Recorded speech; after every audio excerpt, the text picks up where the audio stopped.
Alhamdulillahilladzi 'allama bil qalam 'allamal insana ma lam ya'lam. Wassalatu wassalamu ala sayyidina Muhammadin khatamil anbiya wal mursalin khairil anam wa ala alihi wa sahbihi wa man tabi'ahum ila yaumil qiyamati 'ala dawam. Alladzina al-kiram rabbi shrah li sadri wa yassir li amri wa hlul 'uqdatam min lisani yafqahu qawli. Saya manggilnya adik-adik semua aja ya. Mas Faiz dan peserta PIR ke-38. Semoga semuanya sehat selalu dalam lindungan Allah Subhanahu wa taala.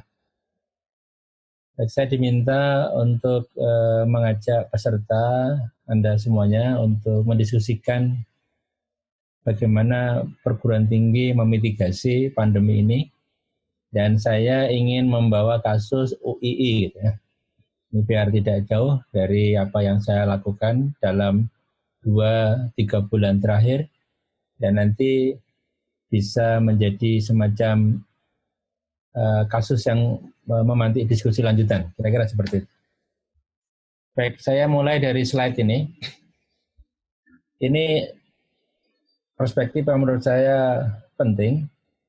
Jadi kita semua harus berharap yang terbaik, berikhtiar, berdoa yang terbaik, tetapi harus tetap bersiap untuk yang terburuk. Nah, ini perspektif awal yang nampaknya penting untuk mengelola ekspektasi kita. Jadi kalau toh optimis itu ya optimis yang terukur, kira-kira gitu. Tidak optimis yang mengabaikan akal sehat, tidak optimisme yang meninabobokan. Nah, kenapa? Karena kita tidak tahu kapan pandemi ini berakhir. Nah, salah satu kondisi nampaknya sampai vaksin ditemukan. Cuma 2 pekan lalu WHO sudah mengatakan tidak ada vaksin sampai akhir 2021. Nah, ini kan 1,5 tahun lagi. Memang banyak yang mengklaim dapat vaksin, tapi nampaknya masih diperdebatkan. Ini perspektif yang nampaknya perlu membingkai diskusi kita.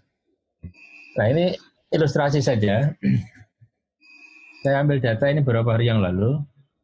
Kalau kita lihat, nampaknya sulit mengatakan bahwa di Indonesia sudah mau berakhir. Karena kecenderungannya masih naik kan?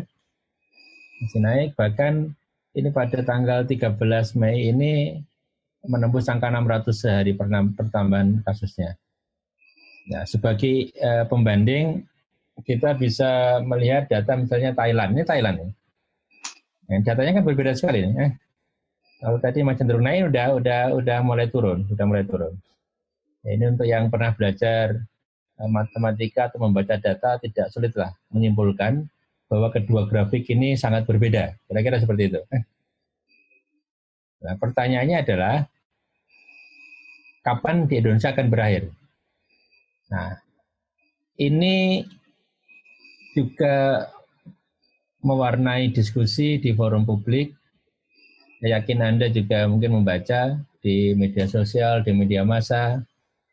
Ada satu madhab, ini pendekatan lah, kekebalan kelompok.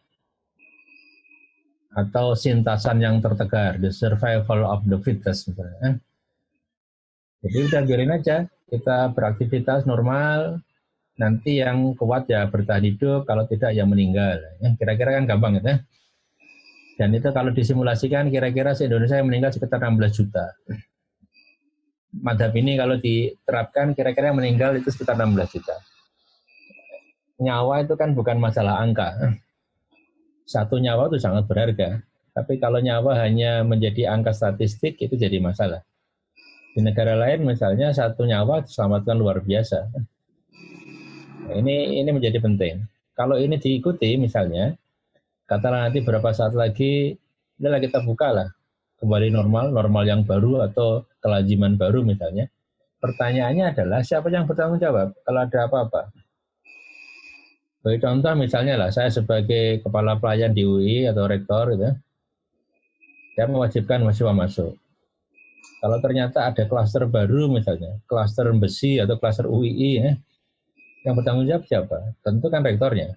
Nah, ini perlu keberanian. Karena keberanian ini berbeda dengan kenekatan, kira-kira gitu. Nah, ini penting untuk melengkapi perspektif kita. Jadi banyak perspektif yang ada di lapangan. Nah ini saya berbicara agak level agak tinggi dikit lah. Cuma nanti kita turunkan sampai level teknis kira-kira gitu. Ini saya menganggap semua peserta minimal dekan ya, atau rektor gitu ya. Jadi semuanya calon pemimpin lah kira-kira gitu. Nah saya mengajaknya diskusi pada level abstraksi yang agak tinggi dikit. Ini yang kami lakukan di UI. Jadi ada 4 fokus mitigasi. Yang pertama adalah mitigasi terkait dengan risiko kesehatan. Ini menyangkut termasuk nyawa di sini. 2, mitigasi risiko operasi, proses bisnis. Kemudian 3, risiko finansial. Nah ini nanti sementara saya hapus dari slide saya, karena ini privat sifatnya, cuma nanti secara umum akan saya sampaikan. Kemudian yang tidak kalah penting adalah resiliensi pada pandemi. Jadi ketahanan perguruan tinggi setelah pandemi ini berakhir. Karena pasti kelaziman yang baru nanti itu akan berbeda dengan kelaziman saat ini. Nah, saya ingin memberikan gambaran, inilah peta respon UII mulai dari awal pandemi sampai hari ini. Saya buat secara umum. Kalau Anda lihat, yang sebelah kiri ini adalah hasil konseptualisasi isu-isu yang terkait dengan pandemi, kira-kira seperti itu. Pekan pertama atau pekan kedua, orang cenderung fokus ke atas ini. Masalah kesehatan, bagaimana mengurangi kontak, bagaimana menyembuhkan yang sudah terpapar, mengurangi tingkat paparan, dan lain. Ini kesehatan. Tapi setelah jalan agak lama, orang mulai sadar bahwa masalahnya bukan masalah kesehatan. Ada banyak masalah ikutan di sana, ada banyak, dan salah satunya di sini adalah masalah ekonomi. Masalah ekonomi. Nah ini salah satu saja. Tentu saja Anda bisa menambahkan banyak masalah lain ikutannya, masalah mungkin pertahanan, masalah politik, masalah sosial yang lain, termasuk agama, bisa Anda tambahkan. Nah ini gambar respon sederhana saja. Nah, itu pun yang akhirnya membingkai respon kami di UI. Di awal-awal respon kami cenderung pada kesehatan. Inilah bagian atas ini. Jadi kita mulai dari misalnya membuat APD, sampai kemarin kita baru berhenti libur membuat APD. Kita produksi mulai dari face shield atau pelindung wajah, masker, cairan pencuci tangan, baju hazmat, dan lain-lain. Semuanya kita donasikan. Ada yang kita produksi sendiri di kampus, ada yang kita libatkan UKM, karena UKM juga menjadi bagian dari warga yang cukup terdampak atau mungkin yang sangat terdampak dari pandemi ini. Banyak roda ekonomi yang berhenti mendadak, dan dengan melibatkan UKM kita berharap roda ekonomi di kalangan pelaku ekonomi kerakyatan itu tetap berjalan. Kita juga melakukan edukasi publik dengan berbagai kanal, media daring, media sosial, internet, radio, macam-macam kita terlibat di sana, termasuk media fisik kita juga lakukan. Kita juga siapkan nomor khusus untuk pendampingan, konseling, psikologis, dan lain-lain ada di sana. Dan itu kami juga menggalang dana lewat UI Peduli. Nah ini kita galang baik dari eksternal maupun internal, dosen, ibu bapak tenaga kependidikan atau karyawan, kita minta sukarela bisa menyerahkan sebagian gajinya untuk bantuan sosial dan lain-lain. Itu yang kami lakukan. Terus kemudian kami juga secara ekonomi setelah pekan ketiga kita mulai bergeser, tidak hanya fokus pada kesehatan, tapi juga memberikan sebagian perhatian kepada pemulihan ekonomi. Karena ini kalau tidak ditangani, ini dampaknya sangat serius. Oke, contoh misalnya, UKM yang terhenti. Kenapa? Karena dia kehilangan pasar, dia tidak bisa keliling lagi misalnya, atau orang katakanlah sudah berkurang daya belinya, nah ini banyak masalah. Selain itu juga sebagian warga tidak punya pilihan lain untuk tetap menjalankan aktivitas ekonomi, misalnya di pasar-pasar tradisional. Itu melarangnya juga luar biasa sulit, kecuali kita punya pengganti dari penghasilan mereka. Nah, ini faktor sosial yang masuk dalam perspektif kami, sehingga apa yang kami lakukan, yang mungkin kita lakukan adalah satu misalnya, ada kalanya kita memberi ikan, memberi sembako, itu kan ikan ya, nah, ya mungkin bisa bertahan seminggu lah, sepekan habis. Tapi ada juga kita siapkan semacam pendamping kail. Sebagai contoh, misalkan kita produksi alat cuci tangan portable non sentuhan tangan misalnya, kita distribusikan di pasar-pasar tradisional, supaya apa? Mereka tetap beraktivitas, kita tidak bisa melarang, karena itu bagian dari keterpaksaan. Yang kita bisa lakukan adalah mengurangi risiko. Nah, kita bagikan masker, kita bagikan cairan pencuci tangan, tempat cuci tangan, dan lain-lain. Nah, tetapi ada juga yang kita lakukan, itu membuat tempat mangkal daring. Ini tempat mangkal daring pelaku ekonomi kerakyatan, ini juga kami lakukan.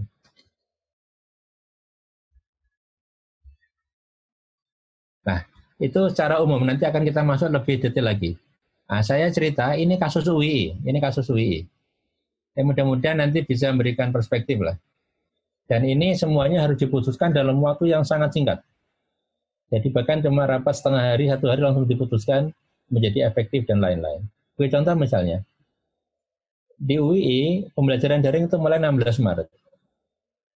Ini nampaknya termasuk yang kloter awal lah. As-sabiqunal awwalun, kira-kira gitu ini ya. Awal, jadi awal yang daring. Kemudian 2 hari kemudian kita sudah putuskan kerja dari rumah, KDR. Kita hindari penggunaan bahasa Inggris di UI, KDR. Nah, ini 18 Maret.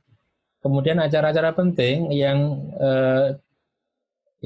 akan dilaksanakan dalam waktu yang sangat dekat, kita juga langsung putuskan. Misalnya wisuda kita tunda April, kemudian pidato milad kita tiadakan, diganti dengan pidato daring, terus kemudian sepekan kemudian, tanggal 24 Maret misalnya, semua kegiatan akademik dan non-akademik yang melibatkan pertemuan fisik ditiadakan.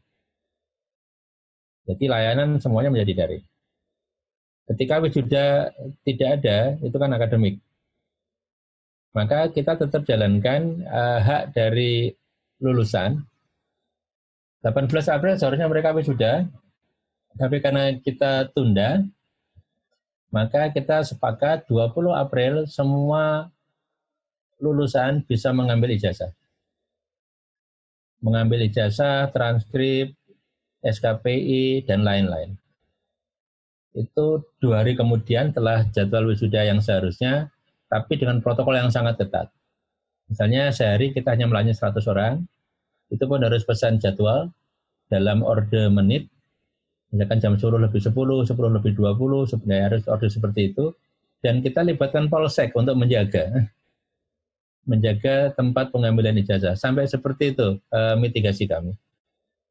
Kami juga buat tim UI Siaga lintas fakultas, ini beberapa contoh mitigasi internal.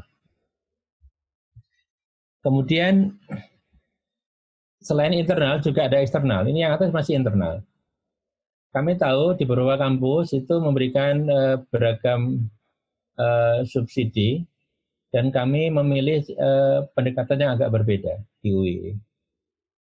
Kami tidak memberikan potongan semua berlaku untuk semua mahasiswa, tetapi kami memberikan peluang kepada mahasiswa yang orang tuanya atau penanggung biaya pendidikannya terdampak, itu mengajukan atau melaporkan keterdampakannya.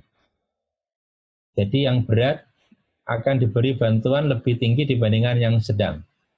Yang sedang diberi bantuan lebih tinggi dibandingkan yang ringan, dan seterusnya. Nah, sehingga ini prinsipnya adalah bahwa keadilan tidak harus sama. Nah, ini semacam beasiswa parsial lah, kira-kira seperti itu. Dan di akhir periode pengajuan atau pelaporan keterdapakan itu, ada sekitar 2.000 mahasiswa yang melaporkan dari sekitar 22.000. Alhamdulillah, artinya sebagian besar masih normal, tidak terdampak. Nah, ini tingkat terdampaknya juga beda-beda. Ada yang kita kasih bantuan misalnya 750.000, sama tenggat pembayaran diundur sampai 2 bulan, dan lain-lain. Nah, ini bagian dari mitigasi. Selain itu juga untuk bantuan biaya koneksi internet, di bulan awal kita kerjasama dengan 2 provider atau penyedia layanan telekomunikasi untuk mendapatkan kuota internet gratis. Tapi di bulan kedua menjadi berbeda karena mereka sudah memutuskan menghentikan layanan tersebut.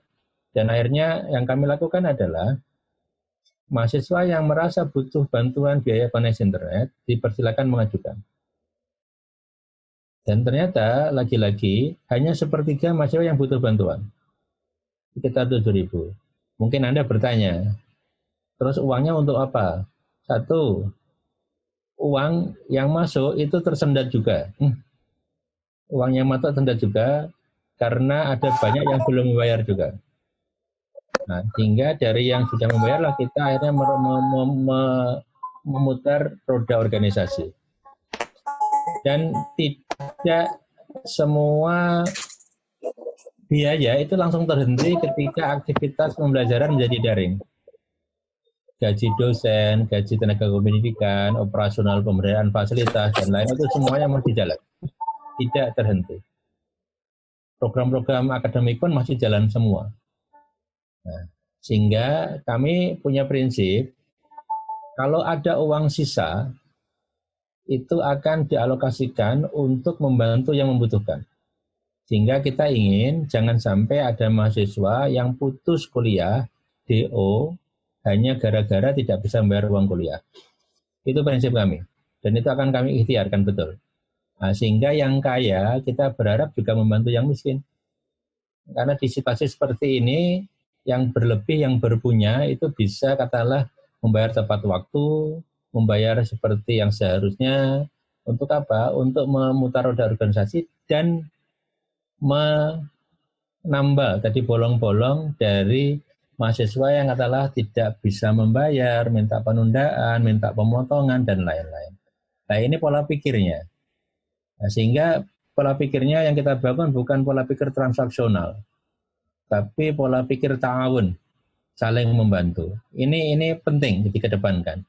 Nah, sehingga kalau pola pikirnya transaksional, maka yang dipikir diri sendiri. Saya bayar, saya nggak menggunakan kampus, dikembalikan dong. Nah, kira-kira gitu. Nah, ini pola pikir ta'awun ini yang kita coba kedepankan, meskipun kami tahu bahwa tidak semuanya bisa menerima dengan mudah. Itu kita tahu betul. Kemudian kita juga pantau mahasiswa. Dan mahasiswa pendatang yang masih ada di Jogja, yang punya kesulitan logistik, kita beri bantuan. Dan selama ini kita sengaja bantuannya senyap. Senyap, tidak diliput media, dan lain-lain. Itu standpoint kami lah. Selama ini kita ngasih bantuan, tapi tidak diliput. Ya, beberapa kampus melakukan, itu pilihan-pilihan lah. Dan sebagian mahasiswa yang lain yang di Jogja pun beberapa melaporkan tidak terdampak. Sebagai contoh saya tanya kepada beberapa mahasiswa, kamu perlu bantuan nggak logistik? Enggak Pak, mending untuk yang lain saja yang lebih membutuhkan misalnya. Nah, ini kan menarik ini. Jadi mereka punya semacam rasa solidaritas. Yang membutuhkan ini yang lebih penting untuk disantuni, kira-kira seperti itu. Kami juga memberikan layanan konseling psikologis dan kesehatan. Dan alhamdulillah jarang yang menggunakan. Artinya apa? Artinya sebanyak atau banyak dari warga UI dan warga lingkungan UI yang sehat secara psikologis dan secara medis. Nah, ini saya tulis juga nggak apa-apa lah ya. Ini mudah-mudahan bukan ria, tapi untuk menggerakkan walaupun tidak besar. Misalkan potong gaji, itu kita sebar aja. Mulai dari yang kecil sampai yang besar, ada yang cuma sebulan, ada yang 3 bulan. Total sekitar 240 juta lah, tidak banyak. Tapi mudah-mudahan dengan tambahan dari sumber yang lain semakin besar. Kemudian kita juga produksi alat pelindung diri, alat kesehatan lain. Kita siapkan rusunawa untuk mahasiswa yang ditolak oleh bu kosnya, pak kosnya, ditolak oleh warga karena baru pulang dari PKL atau mungkin kerja praktek di rusunawa. Nah, kita siapkan sampai sedetail itu. Bahkan kami punya operasi khusus untuk memulangkan mahasiswa kami yang ada di luar negeri. Di pekan-pekan awal itu kami pulangkan secepatnya dari Tiongkok. Kita kirimi tiket, pokoknya mikir pulang dulu. Tiket kita carikan, semuanya kita carikan supaya pulang aman. Dan 2 pekan lalu kita pulangkan juga 25 mahasiswa dari Thailand.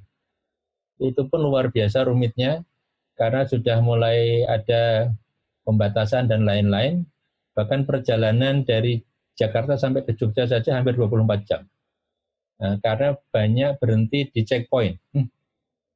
Dan akhirnya setelah itu kita karantina 14 hari, mudah-mudahan sebagian hari ini selesai, dan sebagian akan kembali ke kontrakan atau ke kosnya, sebagian akan pulang mudik, dan lain-lain. Nah, tapi kita buat protokol juga. Terus kemudian kita juga bantu warga terdampak, pembagian sembako, penyediaan APD, dan lain-lain. Nah, termasuk yang saya highlight kuning itu, warungrakyat.ui.ac.id. Nah, ini tempat mangkal daring. Ini contohnya, ini aplikasi sederhana, dibuat hanya 2 hari. Dan sekarang UKM yang terlibat sudah lebih dari 400, dan alhamdulillah sedikit banyak ikut menggerakkan ekonomi mereka. Testimoni yang masuk cukup menggembirakan kami, dan itu membuat kami lebih bersemangat. Dan ini awalnya kita buka hanya untuk DIY, sekarang sudah se-Indonesia. Jadi UKM dari manapun bisa mendaftar, kita verifikasi, kalau sudah lolos verifikasi, nanti akan kita masukkan ke sini. Kita tidak memungut biaya sepeser pun, dan tidak terlibat dalam transaksi sedikit pun. Jadi transaksi adalah antara pembeli dan penjual. Nah, ini yang kami lakukan. Kemudian yang lain adalah dengan menyediakan informasi-informasi yang sangat penting, termasuk semua surat edaran ada di sini, semuanya bisa akses, termasuk informasi-informasi seperti ini kita buat dalam situs web kita. Nah, ini sebaran mahasiswa UI sampai hari ini. Jadi sulit untuk misalkan tiba-tiba mengadakan kuliah di Jogja, karena tersebar mulai ujung Sumatera sampai Jayapura. Nah, ini kan tidak mudah. Nah, ini kita pantau. Alhamdulillah hampir semuanya sehat, yang sakit pun nampaknya tidak terkait dengan COVID. Nah, saya ingin berbagi lah. Ini saya lakukan survei kepada PTS di Yogyakarta, yang mengisi ada 66, tetapi ada 12 yang tidak menyebut waktu. Dampak dari wabah jika berkepanjangan itu bisa luar biasa. Kalau ini berkepanjangan, sampai Desember yang bertahan tanpa masalah itu hanya 11%. Hanya 6 dari 54. Nah, ini masalahnya apa? Satu, bisa jadi pembayaran dari mahasiswa terhambat. Ini kita harus toleransi, tidak mungkin kita saklek. Tidak membayar pun tetap UTS, tetap UAS, dan lain-lain. Karena ini adalah bagian dari ikhtiar kami untuk ikut empati kepada yang terdampak. Nah, sehingga ketika ada sekelompok mahasiswa tiba-tiba harus mengembalikan uang kuliah dan lain-lain, itu terus terang juga kadang kita berpikir panjang. Karena dampaknya bukan masalah hanya transaksional saja, banyak di antara kawan-kawan mahasiswa juga yang tidak bisa membayar betul. Dan itu juga harus difasilitasi. Jangan sampai kemudian tidak bisa ikut UTS dan lain-lain. Nah, ini caranya bagaimana? Nah, yang mampu membantulah yang tidak mampu. Nah, kira-kira seperti itu. Ini pola pikir tahun nampaknya perlu dikedepankan di kalangan mahasiswa juga. Percayalah, kalau ada uang lebih tidak masuk kantongnya dosen, tidak masuk gajinya naik, enggak. Justru itu kita ingin menyelamatkan semua anak bangsa supaya kuliahnya selesai semua. Nah, ini mitigasi ke depan. Kalau tadi kita mau bicara mitigasi ke depan, ini tadi yang lampau. Jadi masalah utama sekarang adalah ketidakpastian. Dampak utamanya apa? Proses bisnis terganggu, kesehatan keuangan terganggu. Sekarang sudah beberapa kampus sudah pinjam uang ke bank untuk menggaji, beberapa sudah memotong gaji dosen karyawannya, beberapa sudah menunda gaji dosen dan karyawannya. Kenapa? Karena ketersendatan pembayaran. Nah, ini potret besar ini. Nah, solusi utamanya apa? Solusi utamanya adalah mitigasi dengan berbagai skenario. Nah, ini ada beberapa skenario utama yang kami desain. Yang pertama adalah mitigasi dan redesign proses bisnis, kemudian mitigasi dan rekayasa kesehatan finansial. Bagaimana caranya? Misalnya sebuah kampus tetap bertahan 6 bulan ke depan, setahun tahun ke depan, jika kondisi terburuk terjadi. Kondisi terburuk itu kira-kira pembayaran mahasiswa terhambat betul, mahasiswa baru tidak dapat. Padahal sekarang kan musim penerimaan mahasiswa baru. Nah, kemudian yang lebih jauh lagi adalah bagi kami adalah mendesain UI ke depan seperti apa. Nah, saya ingin masuk di sini. Ada pahlawan yang terlupa selama ini, yaitu pengawal ekosistem teknologi informasi di kampus-kampus ini. Kita bisa menggunakan layanan macam-macam berbasis teknologi informasi itu karena dikawal betul di sana. Kadang kita tidurnya kawan-kawan harus di ruang server, ada listrik mati, apalagi ada hujan deras, ada gangguan macam-macam. Mereka kadang ke kampus secara fisik, kalau tidak bisa dijalankan secara remote atau jarak jauh. Nah, ini yang kita lupa. Nampaknya tidak salah lah kalau dalam kesempatan ini kita memberikan apresiasi yang luar biasa lah pada kawan-kawan kita, ibu bapak dosen atau tendik yang mengawal ekosistem teknologi informasi. Tanpa mereka beragam layanan tidak bisa dijalankan. Ini. Nah, ini prinsip mitigasi yang kami gunakan di UI. Yang pertama adalah menjamin kontinuitas pemberian layanan. Sebisa mungkin tidak ada layanan yang dihentikan. Ini penting. Contoh lah misalnya dosen memproses kenaikan jabatan akademik, kemudian ada tendik memproses misalnya tunjangan kesehatannya dan lain-lain, itu semuanya tidak boleh ada yang terhenti. Termasuk komunikasi dengan pihak luar sebisa mungkin tidak terhenti. Proyek-proyek internasional pun sebisa mungkin tidak terhenti. Nah, ini prinsip pertama. Prinsip kedua adalah kita menjalankan proses bisnis berbantuan teknologi informasi. Nah, karena ini bukan pilihan lagi, sekarang kewajiban. Tidak ada pilihan selain itu. Kemudian kalau ada pilihan itu biasanya bukan pilihan tapi keterpaksaan. Itu kan bukan pilihan. Kemudian yang ketiga, ini mendahulukan efektivitas dibandingkan kesempurnaan. Di situasi seperti ini, kesempurnaan adalah lawan dari efektivitas. Kalau kita mau menunggu sempurna, salah satu akibatnya tidak menjalankan apa-apa. Karena tidak akan pernah sempurna di waktu singkat. Nah, jadi yang mungkin dilakukan, lakukan. Nah, ini prinsip penting. Yang nomor 3. Prinsip keempat adalah dara'ul mafasid muqaddam ala jalbil masyaalih. Kira-kira gitu. Jadi menghindari mafsadah itu didahulukan dibandingkan untuk mendapatkan manfaat. Sebagai contoh misalnya, praktikum. Itu kan ada manfaatnya kan? Apalagi terkait dengan penyelesaian studi. Tapi karena kalau kita melihat mafsadahnya juga besar, tingkat ketertularan atau keterpaparan itu tinggi, maka sementara di minggu-minggu awal kita hentikan semua. Baru sekitar sepekan yang lalu kita buat protokol baru, bisa penelitian di laboratorium dengan protokol yang ketat, mulai sebelum masuk seperti apa, di dalam laboratorium seperti apa, keluar laboratorium seperti apa, kita definisikan dengan sangat jelas. Nah ini proses bisnis utama yang kalau adik-adik semua ingin melihat, ini saya kasih proses bisnis yang sederhana lah. Bisa lebih rumit dibandingkan ini. Karena mengelola organisasi itu di lapangan jauh lebih rumit dibandingkan yang ada di kertas. Hubungan antar aktor itu jauh lebih rumit dibandingkan struktur organisasi. Nah ini juga penting untuk memberikan perspektif. Jadi mulai pembelajaran, penelitian, pengabdian pada masyarakat, dakwah, di UI ini ada dakwah Islamiyah, kerjasama dengan mitra-mitra kita, termasuk mitra asing, mitra internasional, pelayanan.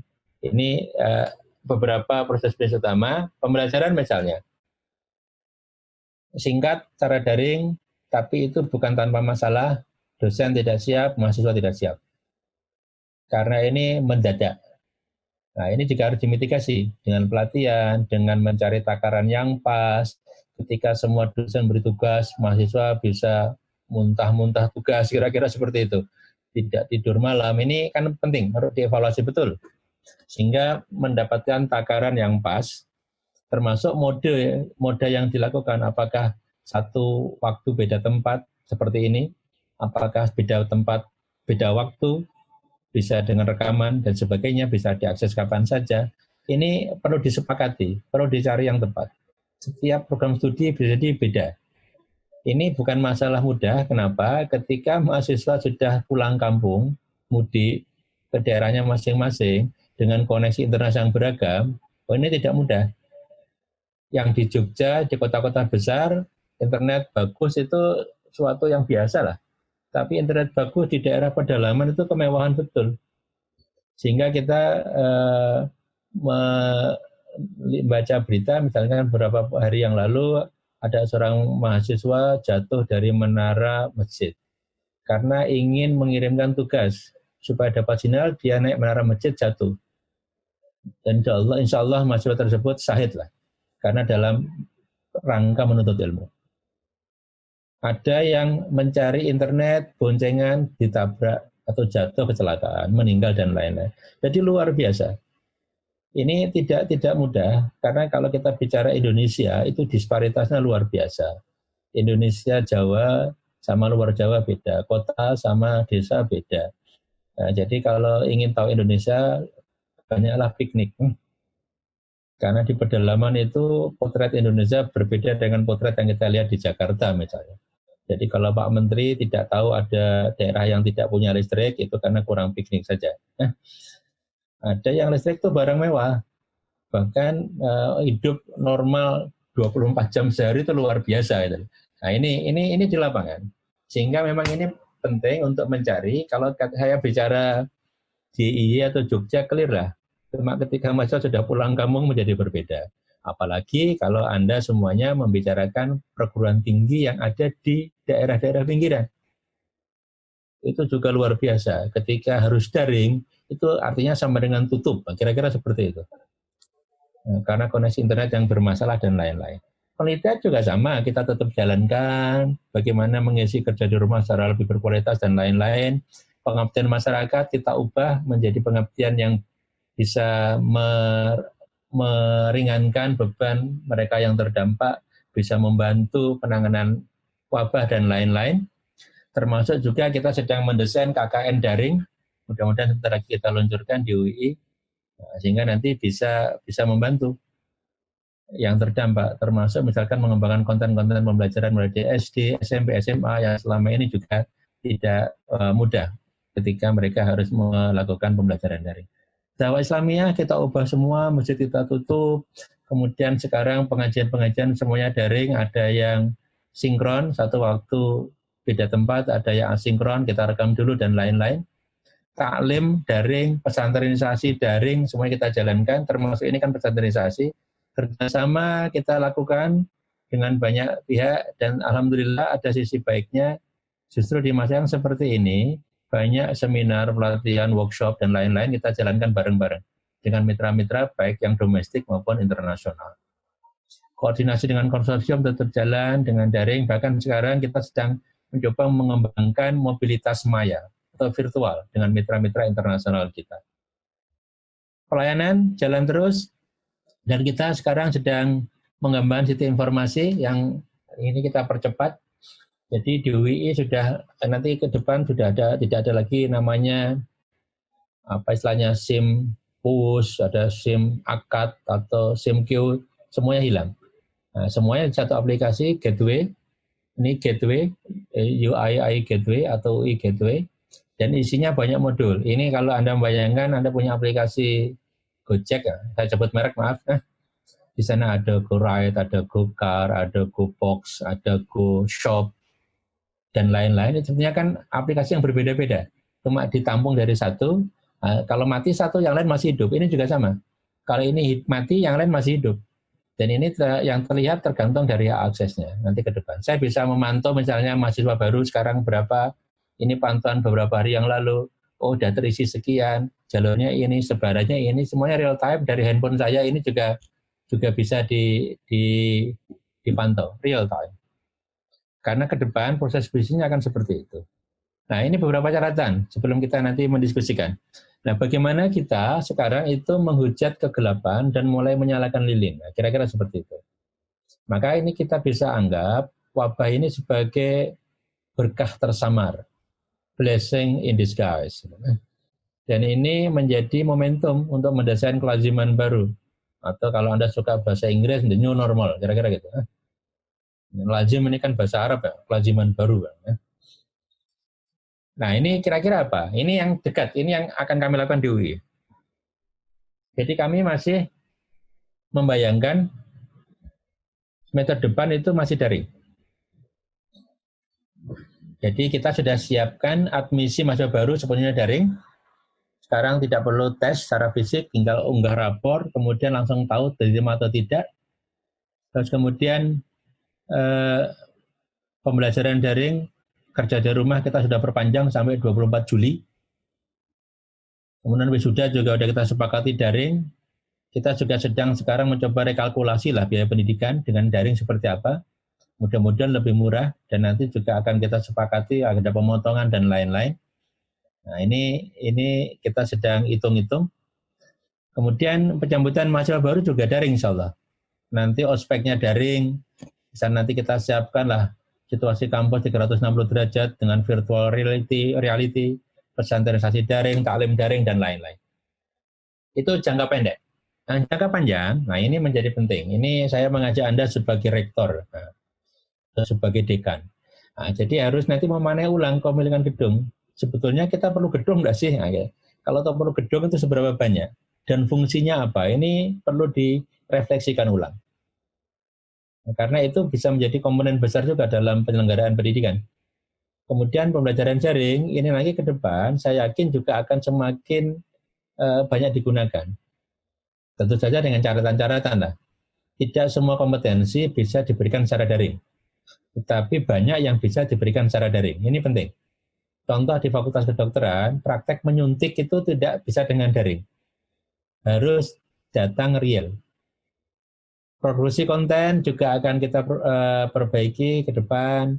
Kompetensi dosen kita tingkatkan, termasuk kemungkinan-kemungkinan melembagakan pendidikan daring. Ini masuk bagian ini, dan ini menarik juga, kalau bisa daring, maka bisa jadi bisa semakin banyak mahasiswa yang diterima. Kenapa ini penting? Sampai hari ini, angka partisipasi kasar di Indonesia itu baru 31,5% lah, sekitar itu. Artinya apa? Anak bangsa berusia 19 sampai 23 tahun yang kuliah itu hanya 31,5%. Sisanya tidak bisa kuliah dengan beragam alasan. Karena kursi terbatas, karena kemampuan finansial terbatas, dan lain-lain. Nah, saya membayangkan, kalau nanti bisa semakin banyak yang diterima, apa akibatnya? Akibatnya adalah biaya bisa semakin murah. Kalau tadi misalnya 10 orang bayar 100.000, nah ini 20 orang, satunya yang tadinya 10.000 cuma 5.000 misalnya. Kalau itu semakin banyak, semakin murah, maka semakin banyak yang bisa kuliah. Nah, kalau semakin banyak yang bisa kuliah, kita bisa bayangkan bahwa semakin banyak anak bangsa yang terdidik, minimal sampai perguruan tinggi misalnya. Ini kan sangat penting ini. Jadi bukan masalah mencari uang, ini masalah membuka akses pembelajaran. Rekonfigurasi kompetensi tenaga pendidikan juga nanti akan kita coba lihat, termasuk bisa jadi ke depan kerja dari rumah itu menjadi kelaziman baru. Mungkin ada dosen yang memilih lah, semester ini saya kerja di rumah, nggak ke kantor. Ada tendik memilih saya kerja di rumah, tidak ke kantor, itu sangat mungkin. Ya, jadi ini penting untuk membangun titik temu ujungnya itu. Bagaimana mendesain kampus masa depan. Ini perlu dengan kesadaran kolektif, kita mencari kalimatun sawa, kira-kira seperti itu, yang menjadi acuan gerak bersama. Nah, termasuk membongkar asumsi-asumsi lama. Nah, ini penting.